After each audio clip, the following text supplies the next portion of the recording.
The history of Mount Uhud runs deep in our Islamic traditions. It is the location of the infamous Battle of Uhud that has served many great lessons for the believers. And today, 1400 years later, we're gonna attempt to drive our super incompetent sedan to the top.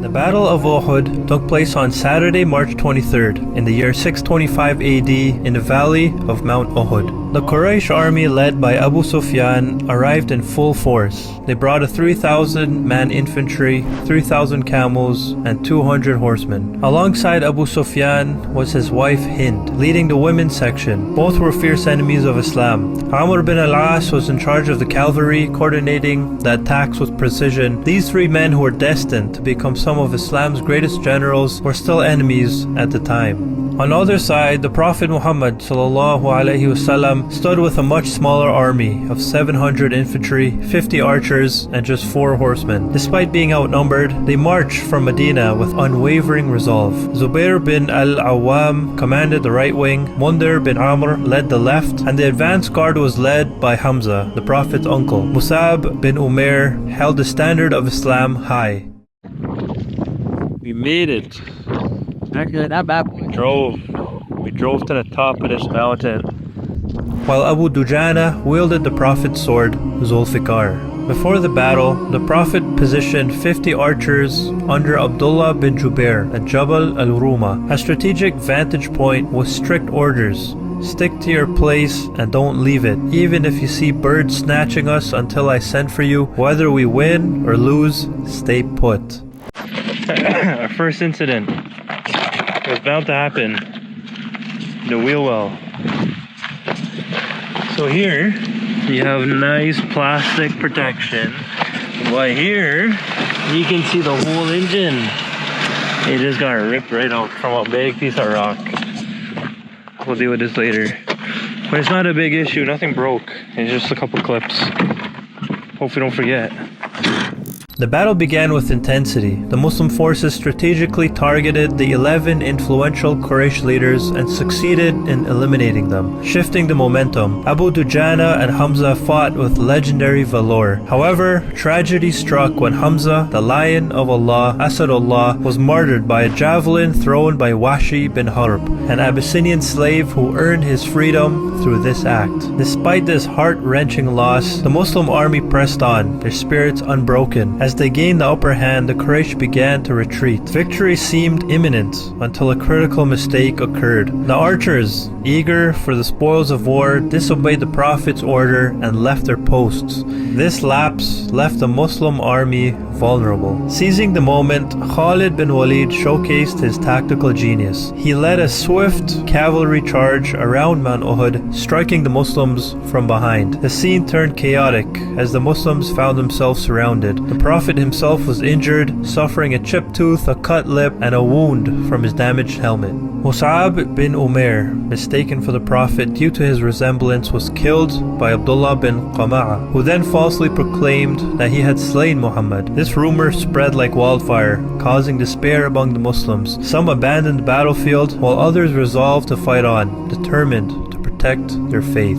The turning point came when Ka'b bin Malik spotted the Prophet and shouted, "O Muslims, rejoice, here's the Prophet." His cry revitalized the Muslims, who rallied around the leader. They fought their way to safety, retreating towards the mountain pass. As the battle came to an end, Abu Sufyan, upon learning that Muhammad ﷺ had survived, issued a final challenge. Next year at Badr, the Muslims, undeterred, accepted, "Yes, it is an appointment between us."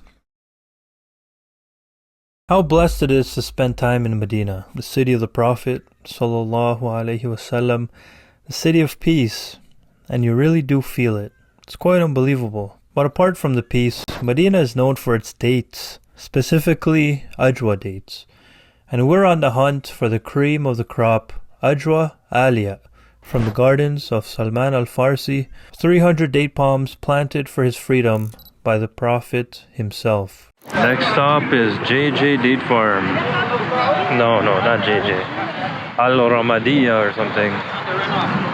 The whole place? Yeah, go this way. Under reno. Main entrance is under renovations. Let's go through the back door. Oh, here's the store. Okay. Yeah. No. Oh, look at this one. Oh, that's really nice. Ajwa. Number 3 quality, number 2, number 1. The number 1 should have the white lines on it. Ajwa 2. Ajwa 3. Ajwa number what? They're just munching? They're munching going on the ground. Mabram.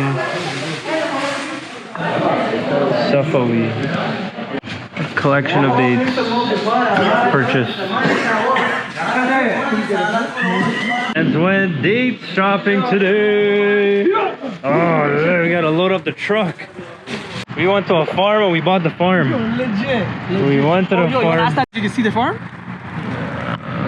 I guess. Nah, it's under construction. Forget it. Well, how much you drove? Appreciate that. Not that much. It is mentioned in a hadith that whoever eats 7 ajwa dates in the morning will not be affected by poison or magic for the day. Just an FYI if anyone looking for a remedy. A quick trip and 2 rakat tahiyatul masjid at another historical landmark, Masjid Qiblatain. Welcome to Masjid Qiblatain. You know, the story runs deep actually, and I see why it may fan the flames of some hatred towards Muslims. You see, when Muhammad was first given prophethood, the direction of prayer was towards Al-Aqsa in Jerusalem, and so was the Jews. However, it was at this location where the command came down to pray towards the Kaaba in Mecca. As a matter of fact, it was mid-prayer when the Prophet changed directions, thus the name Masjid Qiblatain, or the Mosque of 2 Directions. But here's where it gets interesting. Out of their own ego, the Jews in Medina never accepted the Prophet as the last messenger of God, although their books stated the prophecy, and their books even mentioned that the true final messenger will change the direction from Jerusalem to the ancient house of Abraham, which is the Kaaba in Mecca. So you would think that this is the prophecy fulfilled and a clear sign, right? Well, instead they asked the Prophet to change it back, and so the Quranic ayah was revealed. Surah Baqarah, ayah 145. ولئن أتيت الذين أوتوا الكتاب بكل آية ما تبعوا قبلتك وما أنت بتابع قبلتهم وما بعضهم بتابع قبلة بعض ولئن اتبعت أهواءهم من بعد ما جاءك من العلم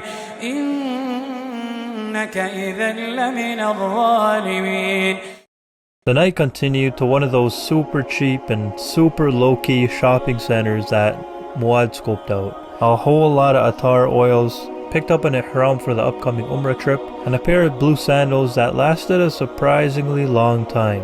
2 Umrah trips, 5 more countries, and a 50-cent repair job in Bangladesh, currently resting in my closet in Toronto. While we were in the area, we figured that we might as well drop in and check out the Jamia, the world-renowned Islamic University of Madinah. Oh, what an honor and privilege it would be, eh?